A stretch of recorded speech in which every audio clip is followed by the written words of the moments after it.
Welcome to Thoughts in the Glass podcast. I'm LaToya. And I'm Kendra. And this is a weekly podcast where we share our unfiltered thoughts and opinions on a variety of topics. So sit back, relax, and join us on a conversation of real, raw, and ridiculously funny commentary. Period. Every week we do a drink of the night. Kendra, what is the drink tonight? Easy. Tonight's drink is called a whiskey lemonade. We're going to stick with our theme, of course, with black brands. So this black brand is women-owned brands. Lord, you know, I'm Black History Month 365. Okay, hello. It's called Purcell's 1789. This Davon and I stumbled across this when we went to his brother's graduation last year. And this lady was basically at the liquor store talking about this. This was a woman-owned liquor brand and gave out a tasting. So Purcell's 1789 is a grown-up, sexy, and smooth bourbon owned by African Americans.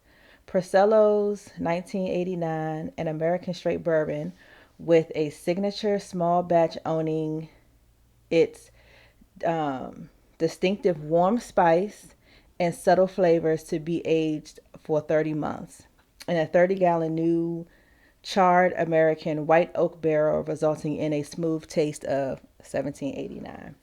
Named after her hometown, Winston-Salem, North Carolina, founded in 1789. So it's basically from when Winston was founded. Founder Tamika Lynch Purcell saw something lacking in the bourbon market. I created this brand for, frankly, women like me, she explains. It's for women that want something that isn't harsh and mighty, even is able to enjoy it with like a cigar. I wanted a grown-up, sexy, and smooth taste and couldn't find something, so I created my own. Okay. So go ahead, shout out to Tamika Purcell. Okay. So this was super easy to make. It is 4 ounces of your Purcell's 1789, 2 ounces of honey syrup, and then 4 ounces of lemonade. But I did the 4 ounces and then I just topped it off with lemonade so that we could have a full glass of lemonade, whiskey lemonade. And so it's not so strong. Do you know that? Because LaToya be in here.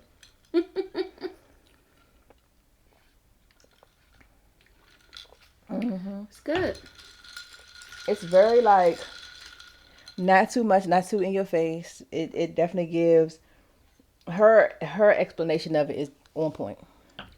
I think it's similar to the Sir Davis, in which maybe we might have to, because now that we've had two, because it is bourbon. It's a bourbon, but bourbon and whiskey are kind of the same. Yeah, so now I'm feeling like maybe what I had in my mind or what I felt about bourbon, I'm rethinking it now that we've had some smoother ones. Yeah. And maybe I need to go back and revisit the bourbons and maybe taste them under a different lens. Yes. Because I've always felt like bourbons were very mouthy.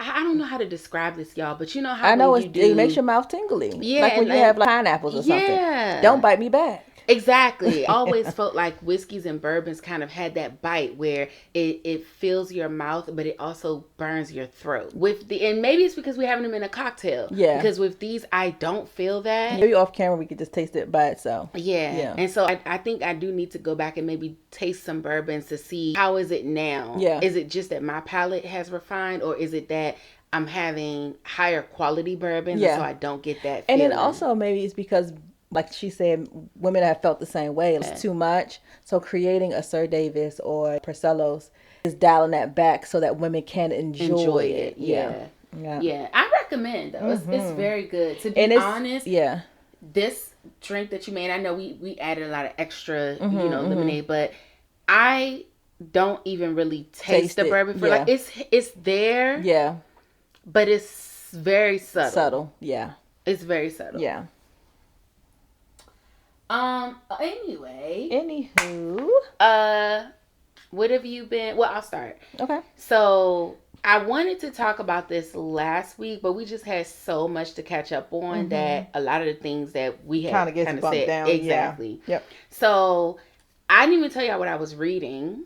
We did not go into what you were reading. I've actually been doing a lot of reading, but the book that I wanted to tell y'all about today is called August Lane. It's by an author called Regina Black. And this is only her second novel that she's published. I'm sure she's done a lot more writing because I really enjoy her writing. To me, a writer that can describe things and almost be poetic, that's you gonna get me every time. Yeah.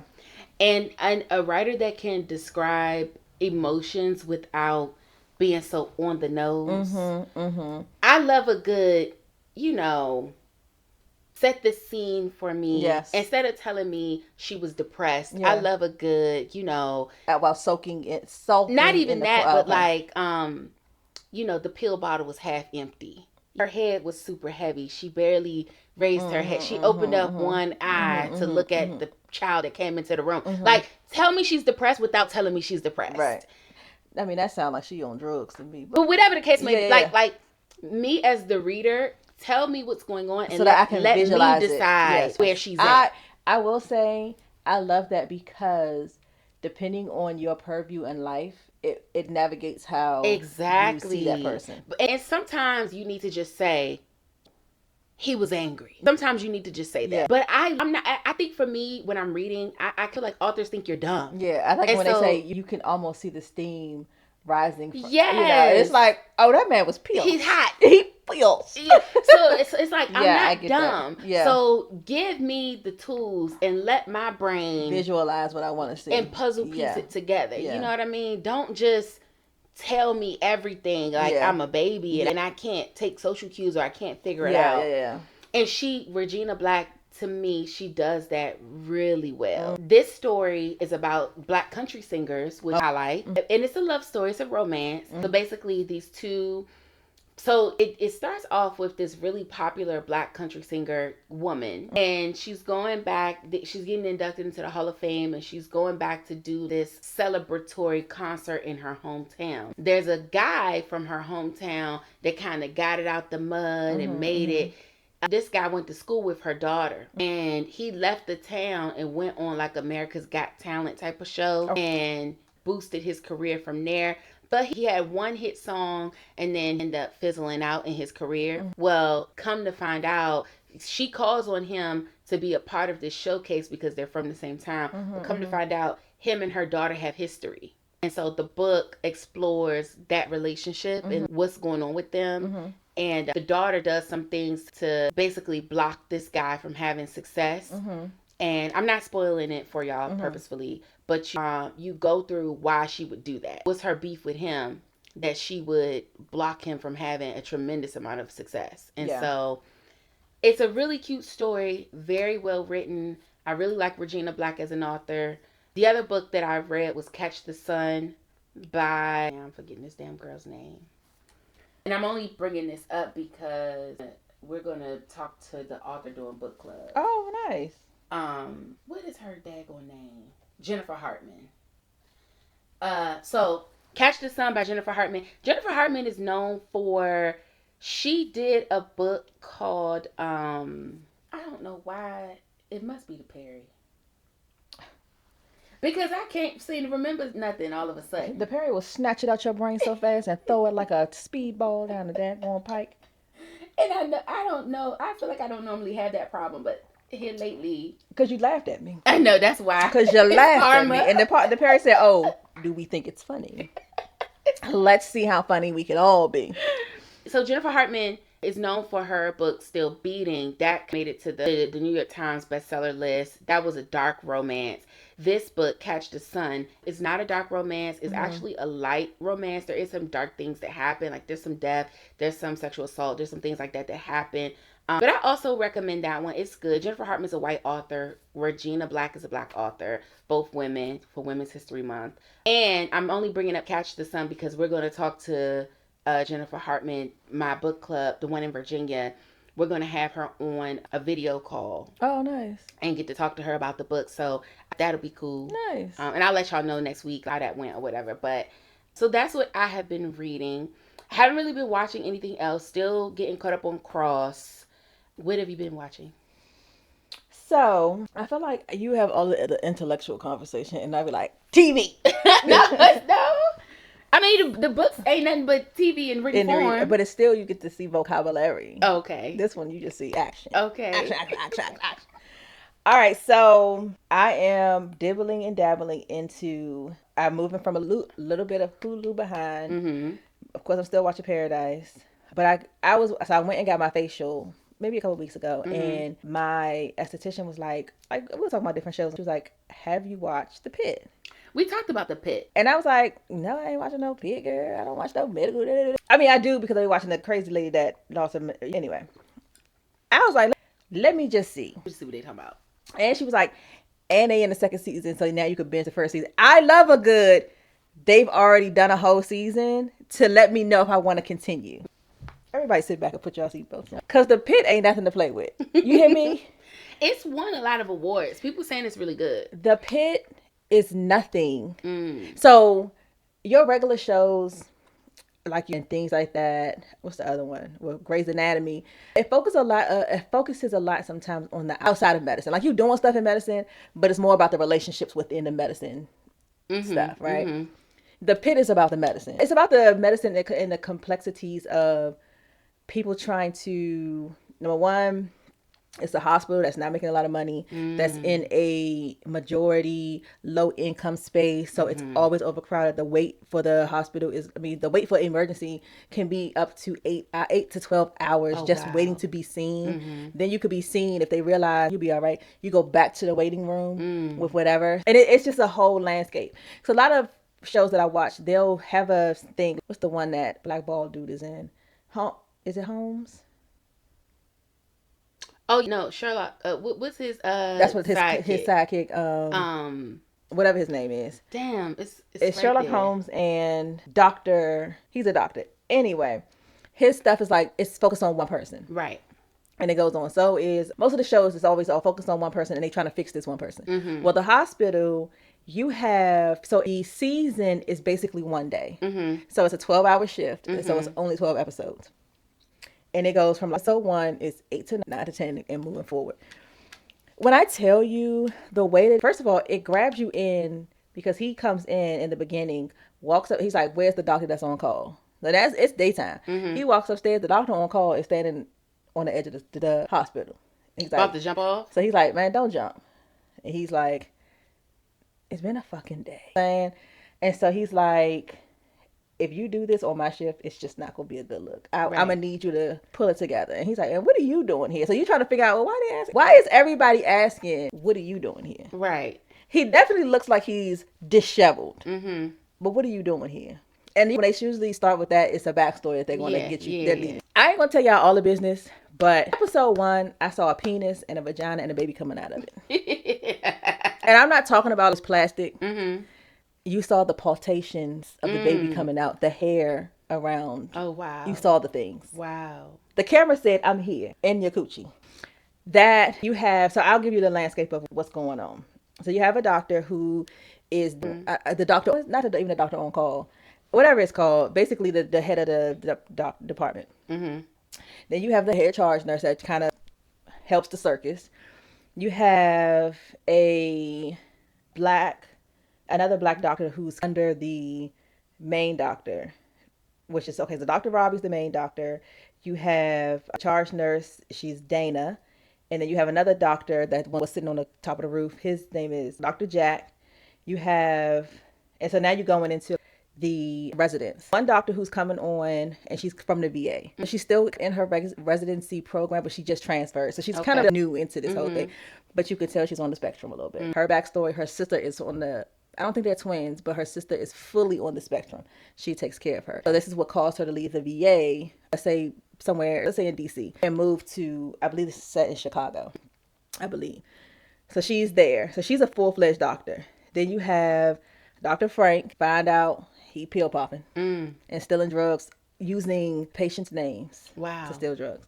You have 2 first-year interns and 1 second-year interns. And then you have a couple of other black people scattered through, the medical people, the cleaning people, this, that, and the fourth. So in this season, you have some of the regular stuff has happened.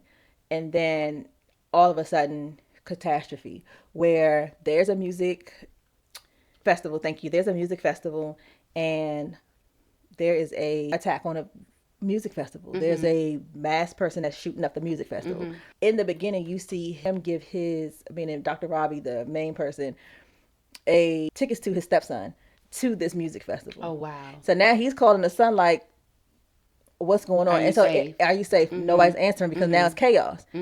But you keep seeing every time he's in a room with a patient or anything like that, there's a snapback. And so you don't realize that, you just see him keep going back. He had on a full gown. So he was in COVID. Then you find out he was the operating or with one of his mentors who ended up getting COVID. So, which ended up saying that why you here is because it was the anniversary of his mentor passing. It's so good to see. It's like the doctors are going through so much just in this one day. They're dealing, and then you're also dealing with hostile patients who are tired of sitting in a waiting room. They said it was going to be, they'll get back to me in 2 hours. Now it's been 6. Now it's been 7. Now we're going on hour 8. And when you're in the waiting room, you're not leaving to go get something to eat. Right. You're not, the vending machine stuff is, okay, whackadaisical. You have a whole bunch of people, but if it's the music festival, it's summertime. Hot as hell up in there. You have people who are unhoused, so they're not the clean. So you're dealing with all this just in the waiting room, and then on top of it, I don't know if people understand, you have an ER where you're able to come in yourself, but in that back, anybody coming in from an ambulance is seen immediately. So then that pushes your number even further. Sometimes it's better to come in an ambulance so you can know that you'll be able to be seen than to walk into a hospital, because they're like, oh, if you can walk here, then you good. Yeah, or if you can drive yourself here, exactly. Then you're good. So anyway, 10 out of 10, fully recommend. You currently have a full season for season 1, and I think they are on episode 9. So almost a full season, season 2. So that's been good. I'm also watching, and this is season 3, if I'm not mistaken. I'm watching, it's called Night Watch. I may have mentioned this before, but they are on their second season. All right, this is season 2. The first season was really good. That ends and outs. And so now I think they have maybe in 6 episodes of season 2. So really, really good. I heard this new season was different. The Night Agent. I heard this new season, Judah was telling me it's not the same. He was like, they doing something different. It is. So the Night Agent previously, and you kind of see it on the last episode of the first season, because I went and rewatched a little bit of the first season just so I can understand what's going on. So the Night Agent usually is somebody that answers the phone. Right. That's the Night Agent program. And so he gets in the midst of all of these things. Right. At the very last episode, it's another program within the night agency where you're basically night ops. Okay. So now you're out in the field. And so he transitions into that. He's now into the night ops. So what happens at the end, they're like, we need to fly you somewhere, but you cannot open this until you reached, you're outside of the U.S. Basically, basically you're not in anybody's territory. So when you're over the ocean, you're out of range for anybody to be like, oh, we could prosecute you, basically prosecute you. So in that, you see that you're in a night, like let's say it's called night ops program. This is what you'll now be doing. So with this one, he's overseas. He's in this night ops program. So he meets up with another night ops agent. They are tailing somebody, and they say she's so good. Like, she's a good agent. And then he sees like this, like it's a bomb that's they're trading a nuclear bomb or nuclear system. There is a person within the CIA who is giving up information. Okay. He gives a flash drive to this guy, and then the guy goes on.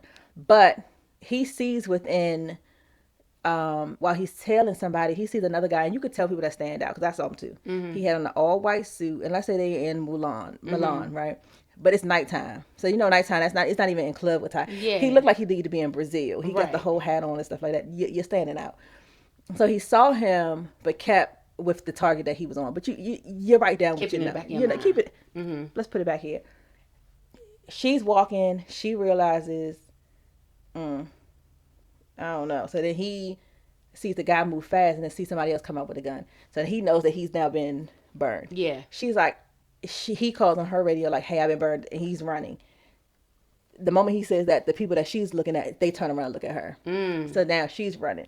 Inevitably, she gets shot and is killed. Now, this is their first time working together. So, of course, again, it goes back to what we talked about last episode where the both of y'all can't survive. Yeah. And he's the main character. So, you know, this add-on, she wasn't going to be added on for a long time. But anyway, and then, I don't remember, so in the last season, there was a black actress who was running the program, or that he was talking to that was at wherever. She's running this program. That's how he got selected, kind of thing. The agent that, I think this is in this one. Yes, the black lady, the agent from the first season. I can't remember her name. Hold on a second. Let me get her name.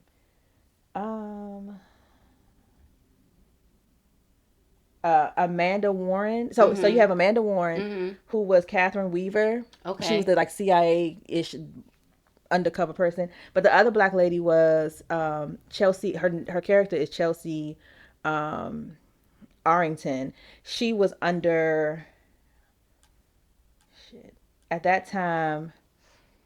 Well, she was protecting the vice president, not the president. Okay. Because the president was female. In the last season when they was blowing up stuff in Istanbul. So now she is. I'm sorry. In that first season, she was watching the daughter. Okay, the president's daughter. Remember the president's daughter, the vice president's daughter, because the vice president was a part of the bullshit that was going on because they were down in the bunker. They was trying to kill the president. Right. With her on that first season was DB.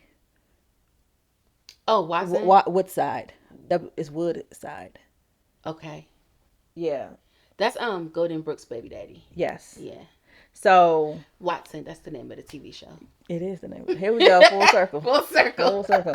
So Woodside, that looks like the same. What looks like the other guy that passed. And that's why my brain had made the connection. Anyway, they're in there. The guys that killed the girl that was like that he was protecting that in the very first season that called the night agent because they killed her aunt and uncle. She's back. Okay. And somebody looking for him called her and was like, we think he's, the bullshit. We think he's in trouble. Da da da da. So she's a computer person. So she finds them and leads their ass right to him. Sometimes, mind your business. Mind your. But then they be young and they think they know everything. Yeah. When I was young, I thought I knew everything. Yeah. Yes. So, yes. But I will say there's a lot of spycraft. Killer. The women in here showing up in heavy. Really? The women be showing up in heavy. I gotta see if I can get back into it. We watched the first season of Night Agent.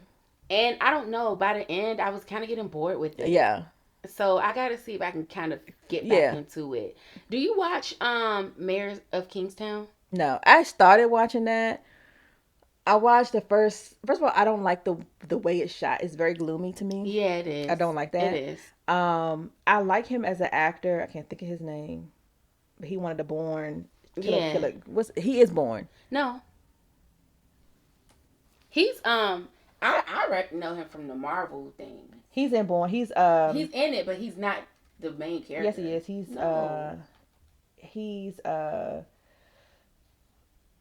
I think he's in Bourne Legacy. Yeah. See, Jerry Ranner. Oh, okay. He's Bourne Legacy. Oh, okay. Yeah, so that's what. Yeah, okay. I watched all the Bourne ones, so I know him from that. So yes, he is Night Arrow. Yeah, something like that. But but he's the Bourne in Bourne Legacy, which is one of the ones I really really like because I like him as an actor. He in this Bourne Legacy, it just made joke. He's looking for meds. It starts out in being in the cold. Girl, I don't think I watched. I watched Jason Bourne 1, 2, and 3. So this is the third one. Oh, this is the. So this one is. But how they end up changing it from Matt Damon to him? Because it's a whole program. Okay. So he becomes one of the agents. He's one of the Bourne. Okay. So Bourne is, so Jason Bourne is the Bourne legacy is like after him. Right. They create a program. So they already had a program. He was just the one that kind of got out first. Okay. This guy, they started looking at military person, like how they got born. So it's kind of like all together, but it's like, you know how they killed the Bourne 5 program, but start up the Bourne 6 program to try to fix what they made, whatever they messed up. So with this one, they gave people 2 sets of pills. And so one pill, they gave you a pill regularly to keep your brain going and all this, that, and forth. Bourne didn't need that. But also to keep your memory suppressed from your former life. No, he had everything, but this just gave him a special skill set. Okay. Then they started giving people pills that made it look like the flu or something like that. And it was to, like, basically wean them off of having to take a pill on a regular basis. The pill that they needed to take on a regular basis was to help them keep like their mind sharp, their skill sets, this, that, and forth. So they gave them another pill that eradicated needing to take something daily. So this one, everything is kind of stuck. And so he kind of mentions like that pill that you gave us then, because he's like, why you still take it? So let's say it's a red pill, blue pill kind of situation. He's like, I need blues because something's going on. And so she's like, why are you still taking blue pills? We weaned y'all off of that. And so he was like, well, you mean that pill that you gave us and I feel like I had the flu? And they were like, yes. So I think that pill kept the intelligence part of it. But I think that pill kept your brain good.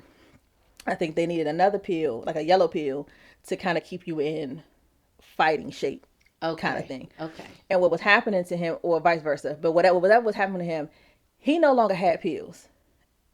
But because of what happened with Bourne, now they're trying to kill off everybody. So they had people coming in getting pills, and the next thing you know, they were dying. So these pills were killing them. He never went because he was out in the Arctic somewhere. So he was still working off blue and yellow. He goes to this place that he knows that they do like refills and stuff like that. And he gets there. The guy's supposed to come. I haven't seen them in a while, but they're supposed to come tomorrow or whatever. You can get your pills and you can go. Because this guy be like by himself. He's like, if you out this way and you in a bad situation and you need something, this is like a fill up spot. But you got to keep it moving. It's not somewhere you sit and stay. Girl, they take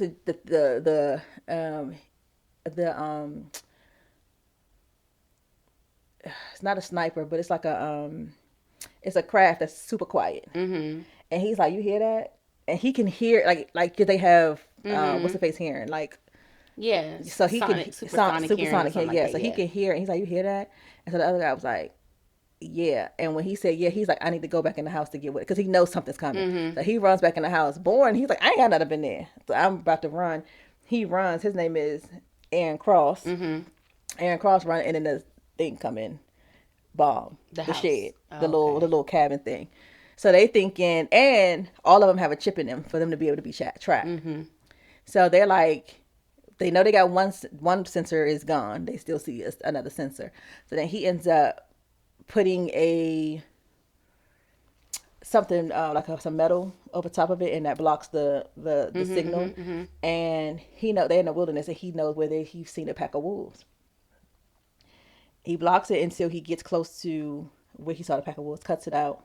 Put it in a wolf. And starts bleeding.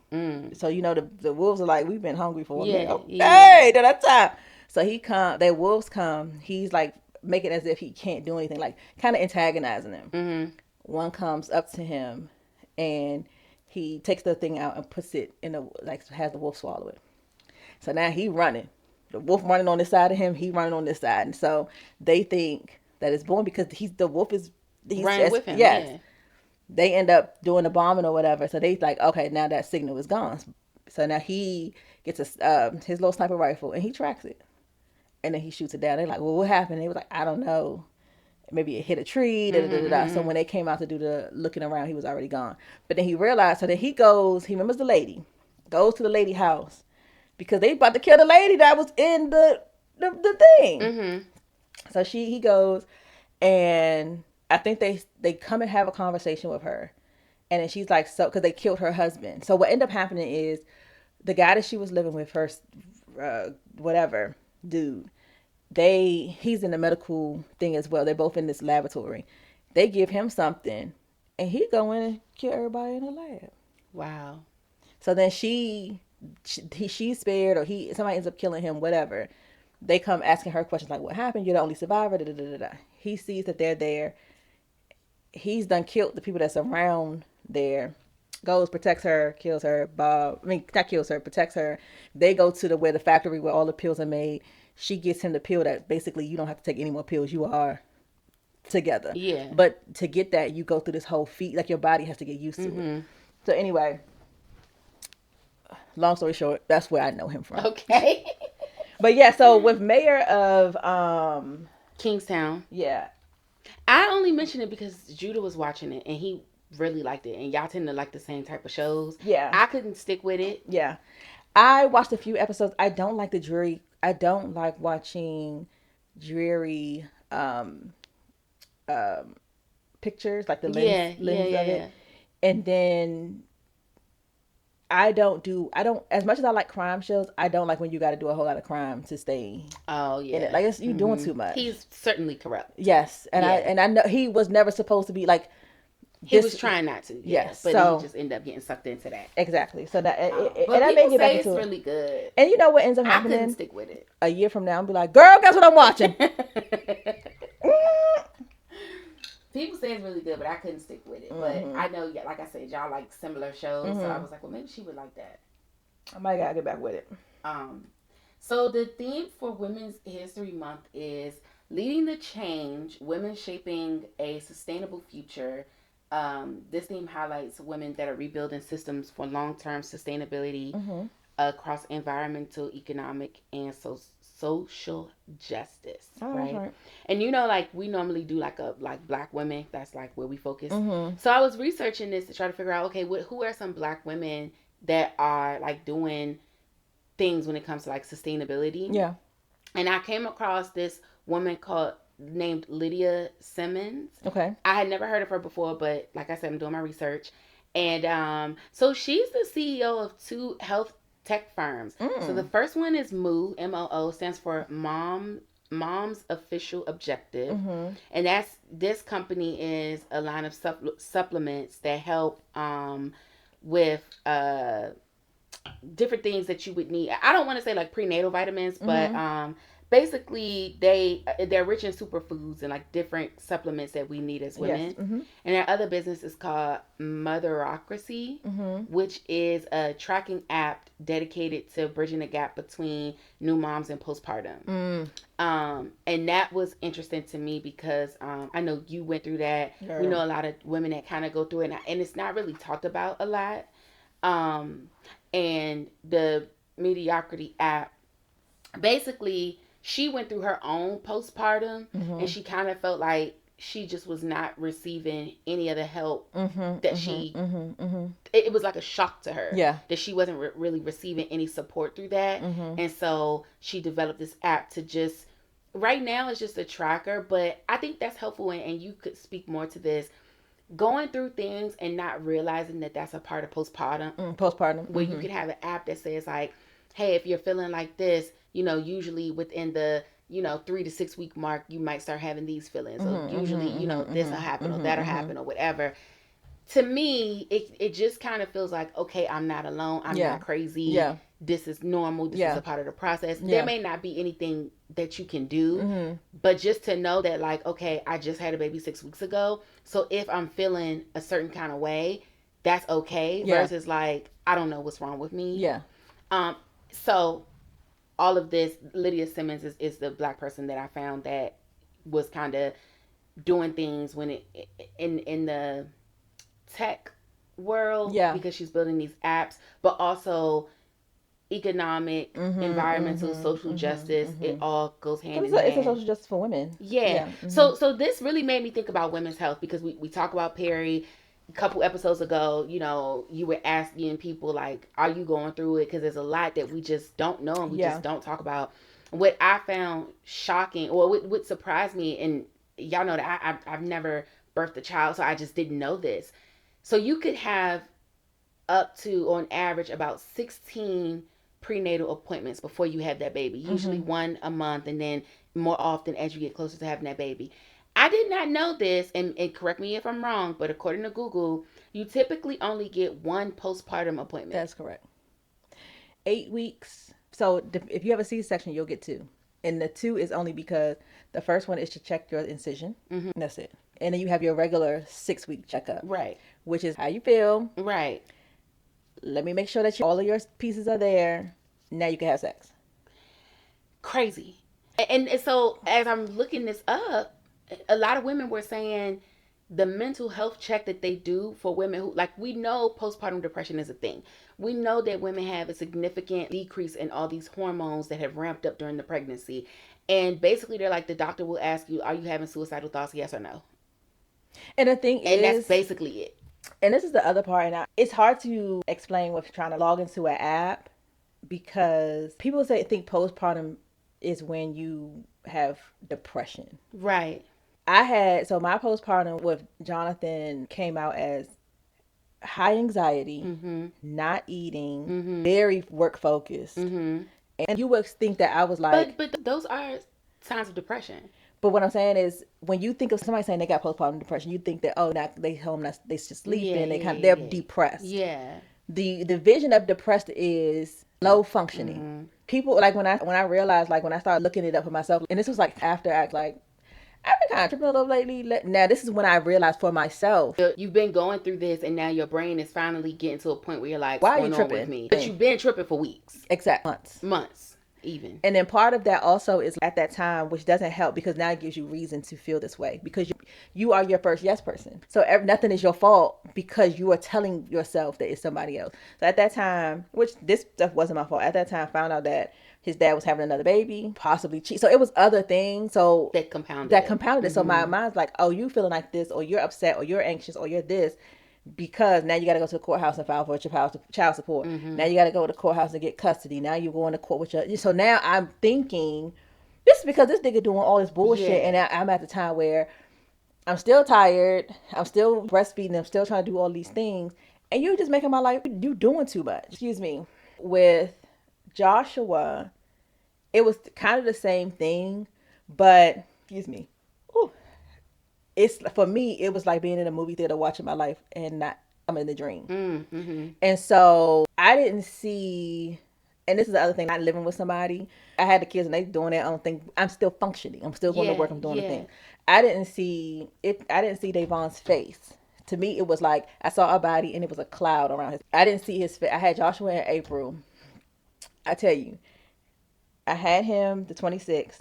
And I distinctly remember the 26th I was fine. The 27th, taking pictures of them together. The 28th, who the fuck are you? Wow. And why are you here? And stop touching my baby. And I didn't see him as who he is again until January 1st. Wow. We talk about this just personally between the two of us, how under-researched women's health is. But luckily, so for me, in my own personal experience, outside of just going to the doctor for checkups and things like that, I've never really had to I've never had surgery for anything. Yeah. I've never really had to deal with it. And when I do, because I'm me, my issues have been all weight related. That I feel like every time I have an issue, they're like, oh, well, you're overweight. So that's and so that's been my focus. But as we are getting older, and I'm just looking into this stuff and having, a mammogram for the first time and different things like that, I'm realizing they really don't give a fuck. Like, that, this stuff is so under researched, and there's so much going on with us as women. And it's like, I don't know why, but the investing the time to figure out why these things are going on with us, it just seems to not be a priority. It's not a priority because it's a lot of us. And what I mean by that is, you still living in a very patriarchal world. So something wrong with you, go on, I'll just get another one. Oh, yeah, okay. I see what you're saying. Yeah. And patriarchy doesn't just stop with men, right? A lot of women feed into it as well. I'm not saying that men, like, this is a patriarch. Women do the same thing. But to your point, I think another thing we also do is we minimize our own issues. Like you were saying, I have all these other things going on. That's why it's this way. I even think as women in the industry may feel like, well, there's so many other things going on. Why would I focus on hormonal imbalances? Because the other thing is, even with that, and how reason why we downplay things is because if we upplay it, then you're doing too much. Yeah. You're doing this. It's still, the mindset is, I can be replaced. The mindset is, she can be replaced, I can be replaced. Or nobody's going to find this research that I'm doing interesting or important because of how the society is. We have to literally be dying for things to change. And then now that we're not dying, so you had Roe v. Wade because they weren't letting women have abortions, and because of this. And so the mindset, and this is just my personal opinion, the mindset now is, oh, ain't no woman just dying in the street no more. Ain't nobody dying in the alley because they got to go and get a makeshift doctor. So now that the people that have gone through it are dying off, or now we have all these other things, there's so much equality. Y'all don't need that no more. I can have these babies, because also there are, and it's not about the minorities. I just hate to say it, but it is true. White women are not having babies, and they want white women to have babies. White women are having abortions more often than people of color. That's just what it is. And statistically, women in general just are not getting pregnant. But when we do, they are more likely to have an abortion than minorities. Yes. So you kind of get it on both sides. Yeah. Like, either they not getting pregnant at all, or when they do, but they also have the money, the resources. They can do it more easier than we can. But I think also too, we tend to value human life a little bit more. And I could be wrong on that, but just from my perspective, I feel like Black people as a community, as a culture, we tend to value that a little bit more. Like, even if we are a Black, let's just say there's a Black girl and a white girl, and a Black girl is maybe grew up in poverty, don't really have money like that, saw her parents struggle or whatever, she's more likely to keep her child, even though she knows it's going to be a struggle, we're in poverty, whatever, versus the white girl who's like, well, I don't have the money right now, I can't afford. She's more likely to not keep that child. Yeah. And the thing is, to your point, with Perry, don't do this to me, with minorities, that's what I was gonna say. With minorities, we do hold value to that. But the other part is, with women in the South, they were the baby makers. Because most of these things that are happening are to women in the South. That's no longer the case, right? And so they do have, even women that are in poverty do have more of the unwillingness to bring children in situations because of whatever. For Black women, because we've always been in sticky situations, we are going to figure out how to. We kind of know how to work through it. We're going to be resilient through that. A lot of white women, I don't want this for my child. A lot of people say, why would you do this for your child? More often than not, for us as Black people, you either have the mindset of, I'm giving this child, because we always say, first of all, Baptist Christians, number one, it's like, well, me having this child, because more often than not, people say, me having this child, I don't know who, this could be the next president. This could be the next such and such. This could be the next. This could be the next. Because we're always trying to push ourselves forward. Yeah. And those children are our next generation. Right. People in the white European Americans are in a space of, we've already had presidents. We've already had it. I don't need us to push our agenda forward. We are already ahead. Yeah. So me having this baby, I don't care if he's going to be the next president. I'm not struggling for him right now. Right. So it's more of a self-centered space, and we're more of like, we need to build our community. And it comes from a place of privilege too. Like you said, having already experienced that, you can be a little bit self-centered when you have the privilege to do that. So you know, and I know that none of this is a secret. We have always known that women's health, it just doesn't get the attention, it doesn't get the funding, it doesn't get the focus that it needs. But I just found it very interesting, and it kind of shocked me how postpartum is handled. I did not realize that it was it's terrible, discarded like that. It's so bad that this is how I feel.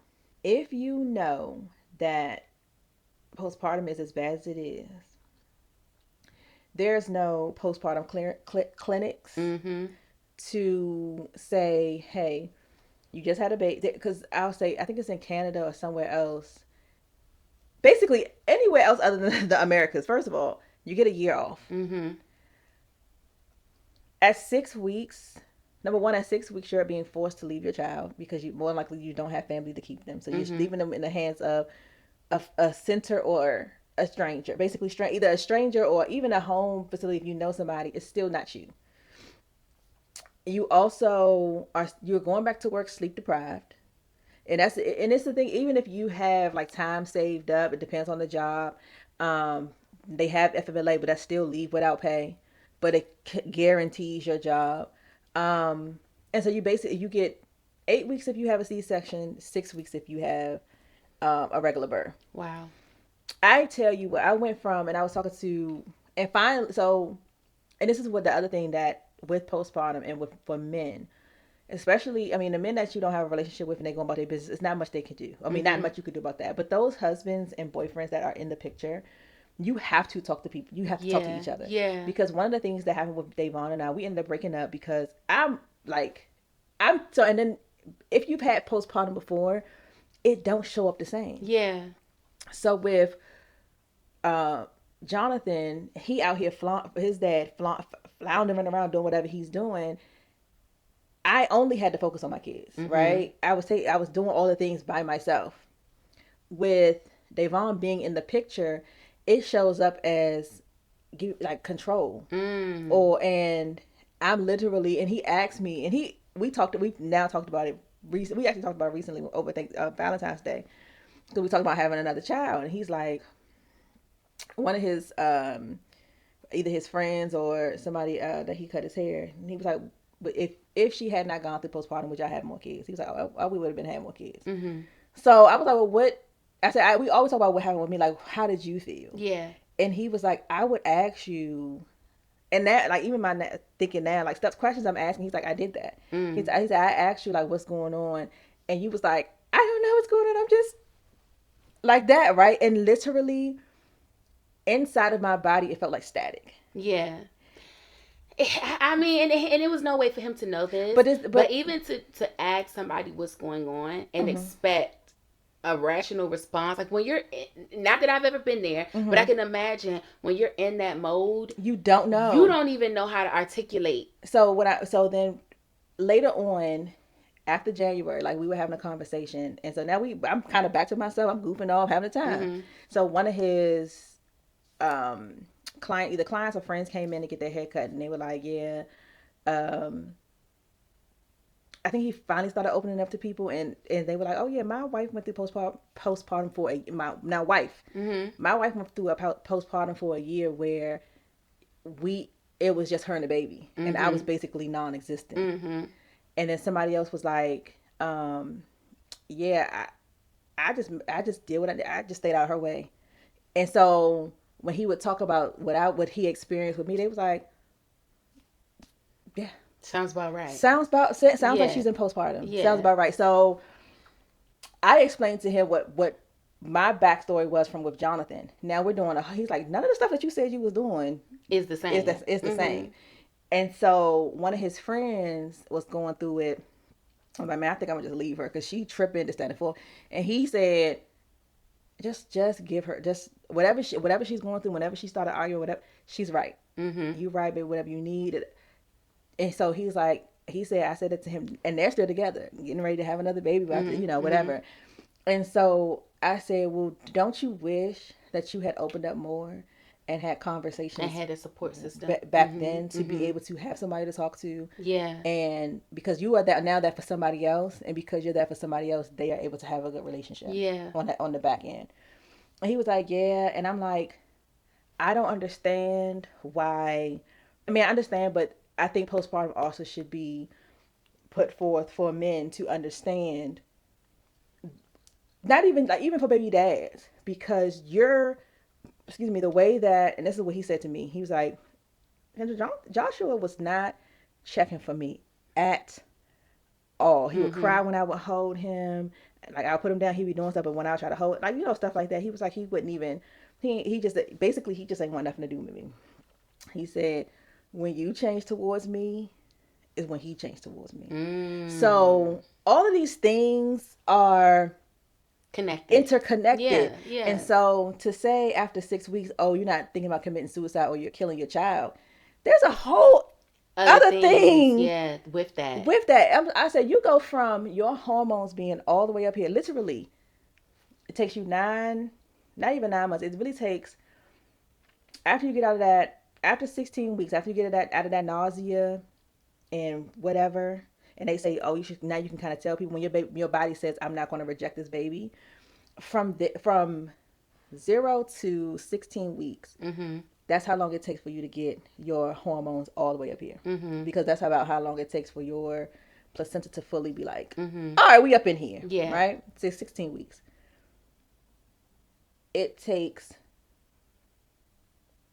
4 hours for you to go to 0. And they think that you hit 0, that you still functioning. Yeah. I think it's probably equivalent to drug use. It's probably equivalent to like being like using drugs and feeling a high. And then you drop off and now it's like I can't get that high anymore. And I don't mean this in the sense of you feel so great, but I'm just thinking about the chemical reactions of like hormones spiking up and then dropping down.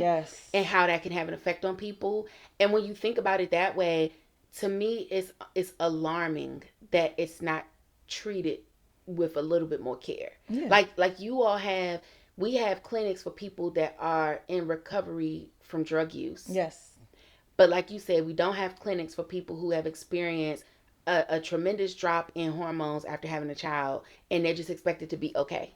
And the thing is, and then if you do something under that distress, it's like you're considered at fault because you should have known what you were doing. And the thing is, they're like, but you were still going to work, but you were still doing this, you were still cooking dinner. How can you be doing all of this and this happens? You are so, your body, your mind and your body is, it's like on robot mode. Autopilot. I know how to do it. I've been doing this set of things for the last 20 years. Yeah. That ain't going to stop. But this extra thing is something that I'm not grasping. I'm not pulling. So you're saying, well, you have other children, you are loving towards them, you were this, that, and towards them. How is it that people see that as like how I saw Davon as a blur? They look at that as like a blur. There is no connection there. I don't know what I'm supposed to do with this. Yeah. And as people know, you could take a drug and it will scramble the eggs of your brain. Yeah. So imagine how hormones and the chemical imbalance of things can scramble just everything. I mean, to me, it makes perfect sense. Yeah. So it's hard for me to rectify in my mind, how is it that it makes perfect sense, but as a society, we don't address it? Because men don't have to deal with it. I mean, that part. That's basically what it is. But they do in a way of like, you deal with it through dealing with your partner that is going through it. But then you have, so that's why you have the men that are advocating for women's health. You have the men that are saying like, my wife is in postpartum. I'll work a second job because I want to put her in this, like they do have like the postpartum like hotel where like resorts where they come take care of the baby, go take a bath. You can just like have the leisureness of just doing the things. I don't think, especially when you have other children and then you have societal people have had babies before. Why are you crying about it? I mean, so to your point, this is also a country that was built on chattel slavery, where a slave woman could drop a child and be back picking cotton the next day. And so, and this is the thing where oppressed people, there is a connection between oppressed people, because white women will look at that and think that doesn't affect them. But it does affect you in the sense that now women's health, they don't look at it as a big deal, because if this slave woman could get up and go back to work, then you ain't too much different from her. You probably only need 6 weeks to sit down and then you can get back to doing whatever you was doing. Yeah. Yeah. And it's like, as much as you have those people that want to disassociate from whatever oppression it is that they feel like they're disassociated from, it all comes back around. Even with trans women, like, and I know people feel how they feel about this, but at the end of the day, it's still another category of oppression. And what we allow to happen to them circle backs around to happen to us. You know what I mean? A lot of women will try to separate and say, well, I'm not trans. But the same way they want to look at their pants and make sure that they're a woman and not a man, even though you were born a woman, they'll be looking at yours too. And if you don't make those connections, everybody's lost in the damn soul. It really is. It's women's health, and we always looking out for other people. Well, Devon just had a doctor's appointment over the weekend, and he finally was like, oh, because he told me he had a physical, and he's like, I had to get blood work for it. And then I was like, well, you ain't come home till late. He said, well, I had that telehealth. And I was like, oh, so it was a telehealth thing. And he's like, well, yeah, he told me what, the things that I'm missing and the medication I need. I said, oh, okay. So when you pick your medication up? And he was like, well, when I put the information in. I said, so you haven't. He was like, he quoted me how much it is. I said, oh, so you put your information. It's like, that's not a whole lot of money. If we need to split, we can split whatever you need to do. He's like, and then the doctor said it's going to take some time to get. I said, oh, so when did you put your, so I said, so how long from when you put your medication, your information in is your medicine coming? He was like, well, I haven't put the information in. I said, and when did you have this consultation? He was like, oh, it was today. I said, so you still have not yet, as of today, put it in? Right. He was like, no. I said, so when do you plan on doing that? Right. And he's like, when I get around to it. I said, you're around to it. Let's get that in today. So this morning, I was like, what you doing with your wallet? He was like, oh, I'm putting all my information in so I can get my medication. Absolutely. Because now I've said what I said yesterday. Let me ask you again within the middle of this week, and it was going to be a no. Now we got a problem. And you're right. We are nurturing and we do advocate for everybody else. But then, not to throw him out there like that, but had it have been your appointment, would he have been, no. Okay, so... No. So like you said, because it's not them, and when I say them, I mean men in the broader sense. Because it's not them, it's not urgent. Yeah. It's not important. The same way we know so much about erectile dysfunction. The same way that they've got it down to where you can take Blue Chew, like something that is actually a medical condition. They have gotten to the point now where you don't even need a prescription for it. Mail it to me. And the thing is, and I'm going to go into a little bit. If you're listening, first of all, stay tuned. Because you might be going through. Yeah. But I am going to have this conversation. But I am a person who has always had a very high drive. Mm-hmm. And now that we've been talking about the peri and the things that are going on, I was talking to my coworker about it. Because she has been saying, I think I'm in peri. She's like 42, but I think now that it's so common for people to talk about, she may have been already within that peri. And she's been talking about, now this is the person that she runs 9 miles a day, not every day here lately because work stuff and kids and other things, but she was like, I'm gaining weight. She's not really running like she needs to because the kids are doing this. She said she's more stressed, things like that. No, do you still? She's like, and then I even if I'm doing my running, you don't eat a whole lot of sweet. Like, all the things that you say you shouldn't do. Yeah. She ain't doing those things. She's like, and when I say she's gaining weight, baby, she's maybe Jayla's size. She's not a big girl, but as not being a big girl. But for her, but when you're not a larger girl, you can tell when you gain weight. I'm in the range of 12 to 14, so my shirt gonna fit either way. And now when I hit 14 and 16, now things a little snug. Now I'm like, 20 pounds ago, Kendra, you should have been known that. Right. She gained 6 pounds. She like, my pants a little snug. Well, sister. So when she's talking about it, and she was talking about like with her husband and things like that, she's like, I just don't even be in the mood. I was like, you know what? I could just not. So moving on to perimenopause, which I did not realize. A lot of people think that it's just, okay, so maybe you said this, but I didn't. So perimenopause is the process, the destination, the journey that your body goes on to get to menopause. I always thought that menopause was the hot flashes and all of that. That's peri. Menopause is when you actually stop having your cycle and you stop having those symptoms. So for one, we got that wrong. Perimenopause is everything that leads up to it. A lot of people think that it's just the hot flashes, the night sweats, and the mood swings. There's also exhaustion, fatigue, anxiety, depression, the brain fog, vaginal dryness, vaginal tissue shrinkage. So when people were saying, oh, during the peri you can lose your lips because the tissue shrinks. Loss of decreased libido.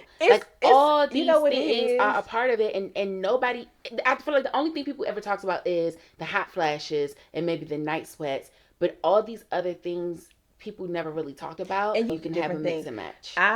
Yesterday, and I had the window open, but I also had a heating pad on in my legs because I felt like, and I'll tell you, I was like, oh, I'm cold here. And then I was warming my legs. And I said, now I can just sleep. And then he come and close that window. You know how pissed off I was?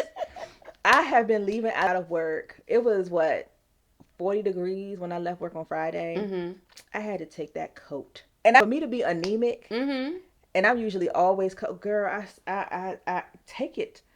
Not just sweating here, my arms are sweaty. Wow. I'm just like, please. And so then when he's like, because I walk home from the metro. Oh, why didn't you call me? I was like, because I needed to get cold before I walked into the house. I'm hot.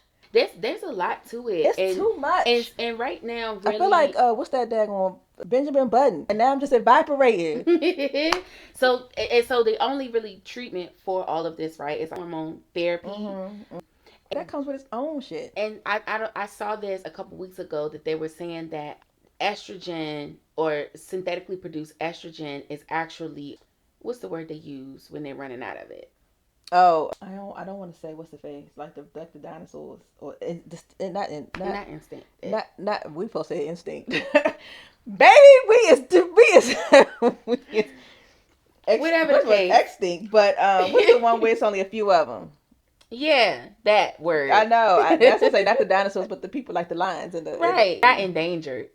Because we definitely not endangered. Girl, this is gonna be a time going through this furry. Whatever the case may be, they low stock on the estrogen, and so they didn't say this, but to me that's another indicator of a lot of people experiencing this, and I don't want this to go in the wrong direction because I know a lot of trans women take estrogen so they could. It's a shortage. A shortage. A shortage. Limited availability. That's the word I was looking for. There's a shortage on estrogen. And I know a lot of trans women take estrogen, to help boost. It's like a gender affirming hormone for them. But stop. Well, no, I'm not saying that because they got to get their stuff. They got to get their stuff. But we need to get our stuff too. Okay. But you know what it's not a shortage of? Whatever the fuck the drug is for erectile dysfunction. Hello. So the issue is not that they can't make more. The issue is that y'all don't think that women's health, women's care is not important. So you're going to make, because you're only making a certain amount. Yeah. Or the thing is, it's not widely available. Right. You have to go and do all of these major tests. And then you have to be under a certain amount for them to feel like it's necessary for you to even get. So it's not like I'm saying, you know what? I'm still in the process of I want to have more children. I want to do this. I want to be able to function on a high level because even though you're in peri, you're still having a cycle, you're still ovulating. Those are the times when it's not probably best for you to have kids because you're already having some hormonal thing. That drop, that low will probably be a thing. I'll say this. I did not have postpartum with Justin, Janae, or Jayla.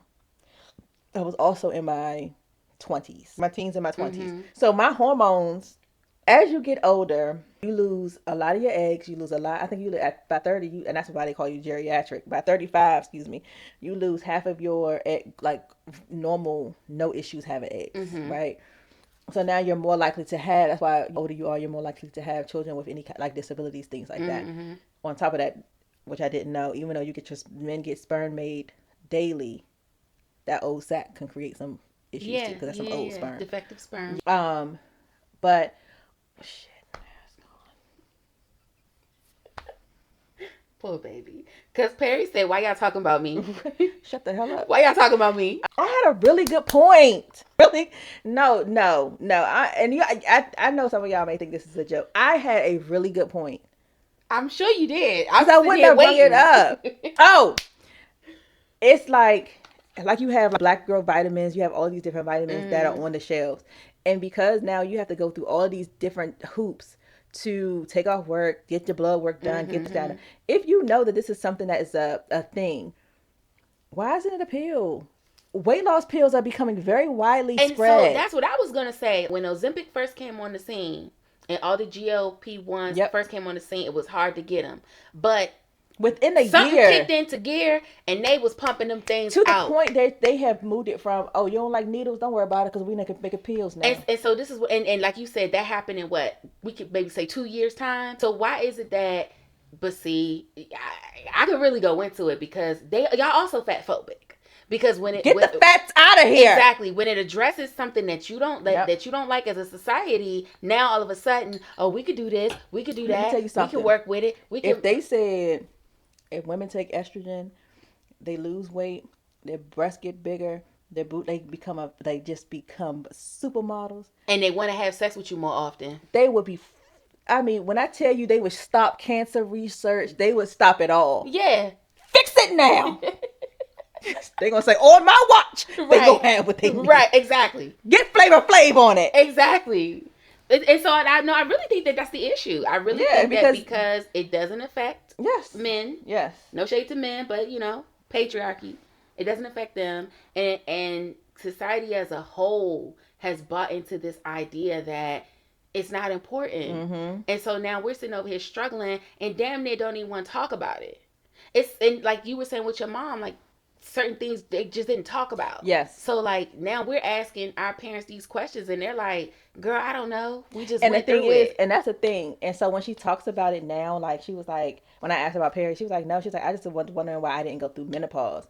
And I think now thinking about our conversation, and she was like, I mean, I went through the hot flashes and things like that, but that's when I was in menopause. And I'm like, girl, you were still having your period, so that is perimenopause. Yeah. But there was not a word for it. The only word is now I'm going through. I think the word was there. We just didn't. It wasn't widely but it wasn't something we like maybe in the medical field the word was there, but we just didn't. You're not talking about it. Even if the word is there, they're not saying, oh, they're going through perimenopause. She's like, oh, you know what? I think you're entering menopause. It was still that's how it was relayed to us, because now you can be like, oh, well, my mom went through menopause and this is what it did. No, you're going through the periodness of it because you're still having a cycle. You can, and this is the time, and this is what they say. Between definitely 40 and 50 is when you have these surprise babies, because now your period is crazy. Your ovulation is off. All these things. That's a part of the peri. And so they say you need to be more careful when you're in that time frame. You need to be just out and forth, because you don't think like my sister was pissed. She went 10 months. I think it was like 10 or 11 months without a period. And he came back. She had a period that month, and so that means you start all over. Oh, wow. You have to go 12 months without a period to be considered post-menopausal. Wow. So, well. That actually happened to my mother-in-law, and she's almost 70. I'm going to tell you, LaToya, I'm going to tell you now. I'm flipping the fucking table. If I'm 60 years old. The thing that was so funny, right, was that she had no nothing. For years, actually, she had nothing. Yeah. And then I told her, because I said, you're getting hot in them pants. She got a little boyfriend. That ovulation said, well. But they weren't even doing nothing. They were just going on dates and stuff like that. That ovulation said, I can smell it. Yeah, I said, you got a little boyfriend. Yeah. You got a little man sniffing around. And then that period came right on back. It's like how when a dog is in heat and they like, I can smell something around here. Let me get up in that coat. She was so pissed. She said, now I haven't had a period in years. I'm going to tell you, if I don't have a period 2-3 years and end up having a period, I'm flipping. It can't be like that. Like I think my mom was telling me she's gotten to the point now where she'll have like 1 or 2 periods a year. That's so period. Yeah, so like it can get to a point where you're like, okay, you go from having 1 every month to 1 every 6 months to maybe 1 a year, maybe 1 every 2 years, like. But the thing is, because you are having a period, you are still ovulating. Yeah, it's just a slow ovulation. But you can, so this is the other thing. You can ovulate, and which is what ends up happening to people that end up losing their babies. Your body doesn't create the sac and all the stuff. So then you don't have a period, but you're still ovulating. That egg can connect. Wow. But that's just like people with PCOS, because Sydney has PCOS and she's on like a every 3 months. So she'll have her cycle like once every 3 months. I don't know why, hormones, whatever, PCOS. But it's similar, right? Yep. It's like you're still ovulating. It's just for whatever reason, your body's not doing that every 28 days. And even with PCOS, even with that, the studies around that is so limiting. Yep. It's ridiculous. So did you see, and we can move off of this, but I wanted to touch on women's health. But did you see that Lapita was saying that she has over 50 fibroids? Oh God. My sister had fibroids. Before she had Troy, she had fibroids. So she had a fibroid the size of a grapefruit, just sitting in her uterus. Wow. And so she would have, like when I was young, and she was like, "Girl, don't be pressing half said that shit. Her, it's not worth it. It ain't worth it. It ain't worth it." And I was like, "Okay." That's what I was doing. I was like, "What she talking about?" Yeah, it's pretty cool. That sister got that fibroid up out of there, and it was a whole new world. that I made said, it. "Oh, how Troy get?" She said, "A time was being had." But it's terrible. Yeah. So apparently, Lapita Nyong'o, am I saying that right? Yes, Nyong'o. So she had surgery back in 2014 to remove her fibroids. They came back, and now she's saying her largest one is the size of an orange. First of all, after I sit up there and have surgery, you mean to tell me they can come back? And the thing is, this is the other thing. She's fortunate because she still can stay small. Though they can get so big that it causes like your weight gain to look. You could look crazy. Oh wow. Because like with Rhonda, she was bodybuilding, and you don't realize the depths of your body. You know what I'm saying? She was she had them. They weren't as big. And my sister, when she would come on her cycle, and you would like, it looked like she was pregnant. Wow. Because they definitely enlarge once you are on your cycle. Because that extra hormone is like, well, hello.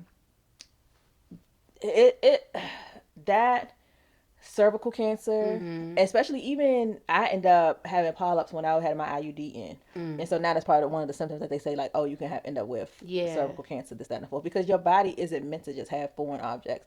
I think fibroids also come from like the food that we have.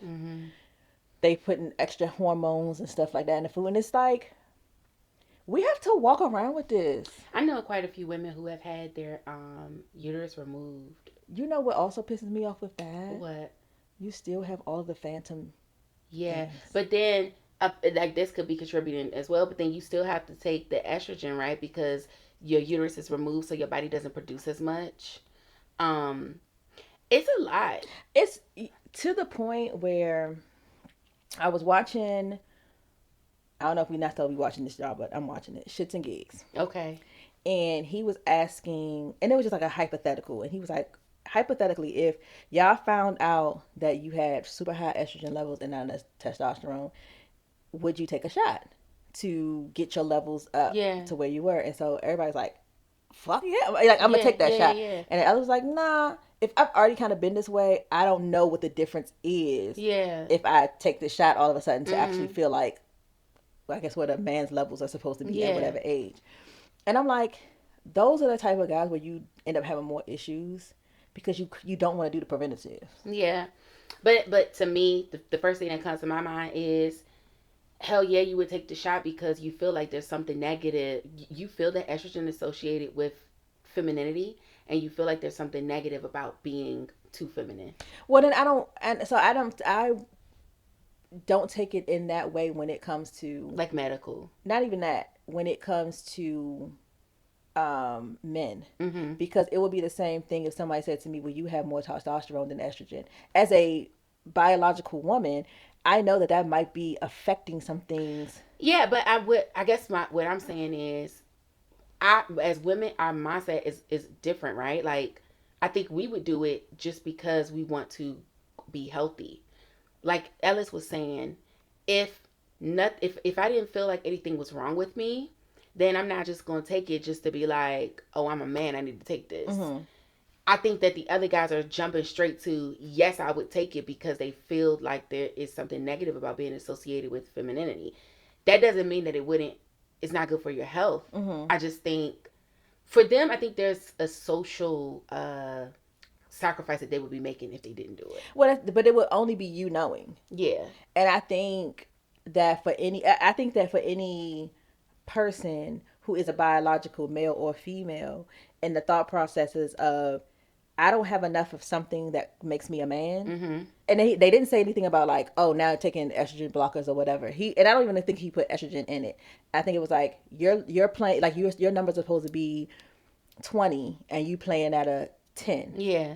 Would you take it to get to a 20? Yeah. And so, and maybe they did bring in like feeling like a woman. And it was like, if a woman is here, and of course James put this up, like a woman is here who had, you're right here, and then I'm all the way right here. Just in how close, like your T levels are so low that you could maybe have a period. Right. I think as a it would be the same thing if somebody said to me, your estrogen is so low that if you start working out, you are fully... Or you could grow a full beard.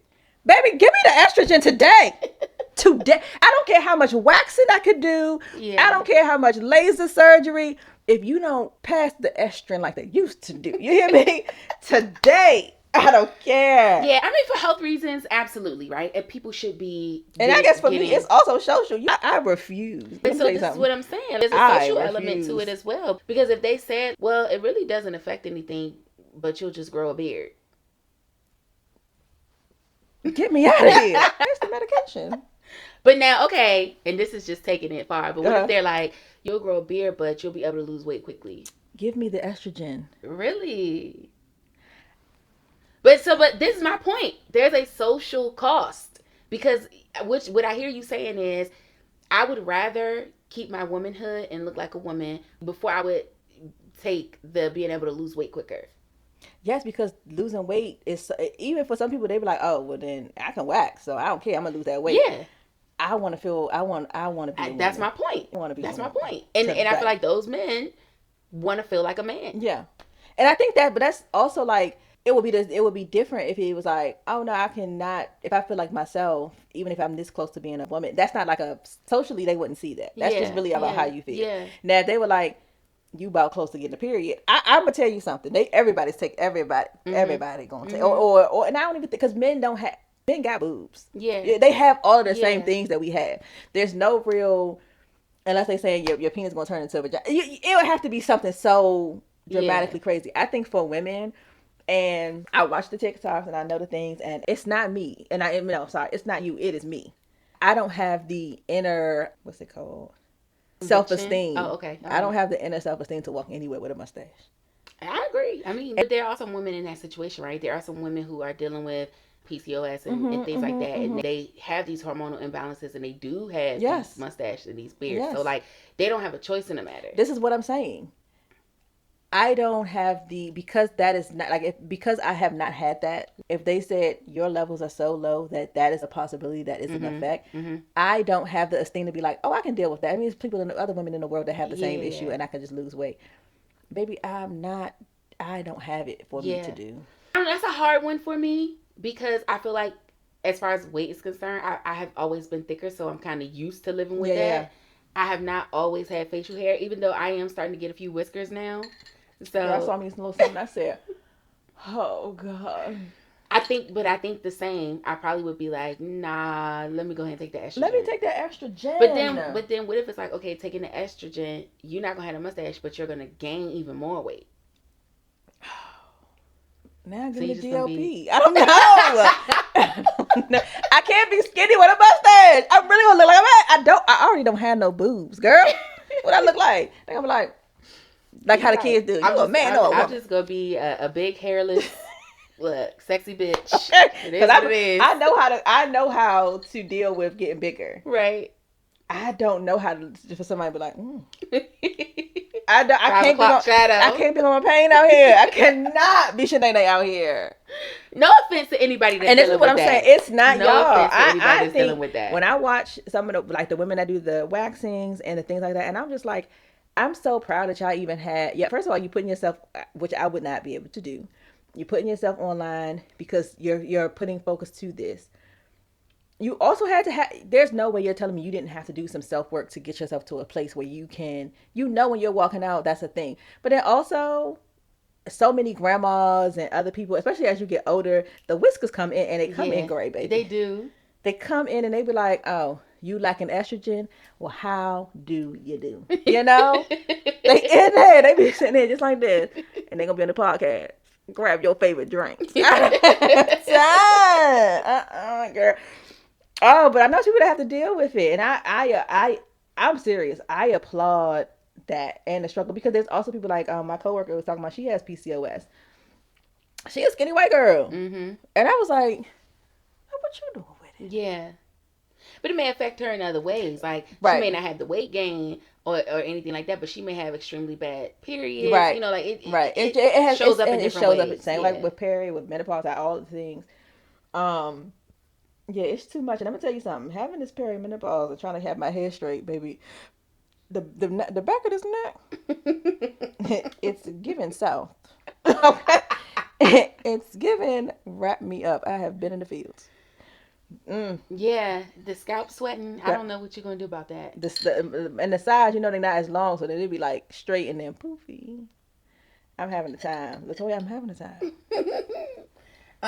Okay, was that another great episode? That was another great episode. Was there anything else? Did you have something else that you on the list? I don't have anything, I don't think, on my list to discuss. I mean, if anything, I do want to say this.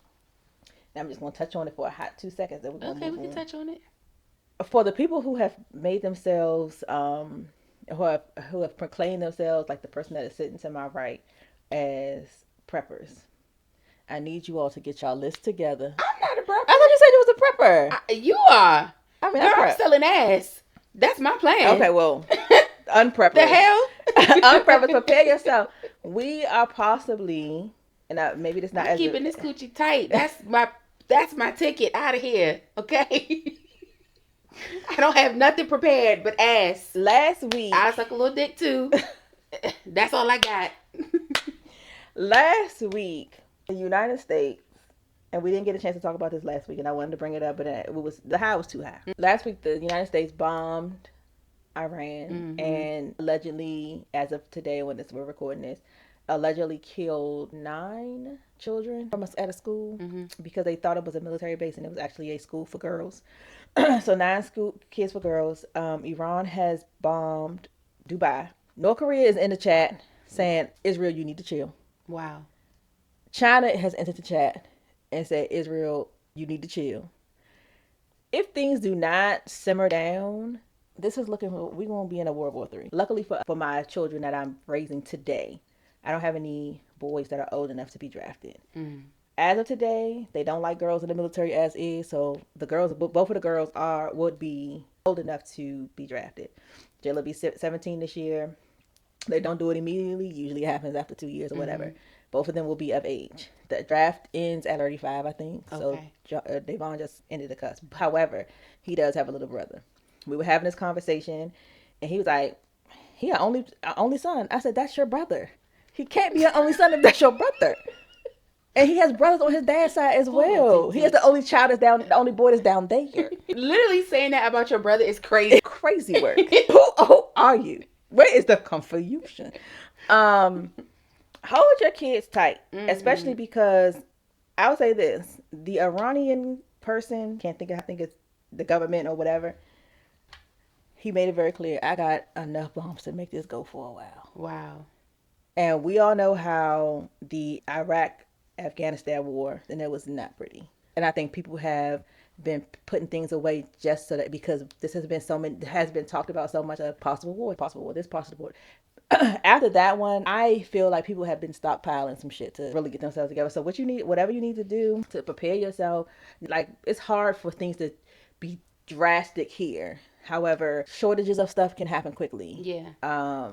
Things of that nature. So keep family close and keep your ear to the ground. Yeah. Because I was at work, one of the guys was going out of town, and he was like, or going overseas, and he was like, I don't know if I should travel through such and such because things can easily happen. And unfortunately, they did. Yeah. So my mom was supposed to be going to Dubai in May. And I'm like, that was cute. Yeah. You thought. Yeah. You thought. So y'all know what y'all need to do. Yeah. Anyway. Make sure you like, subscribe, hit the notification button, tell a friend. Drop down in the comments. We'll do to that.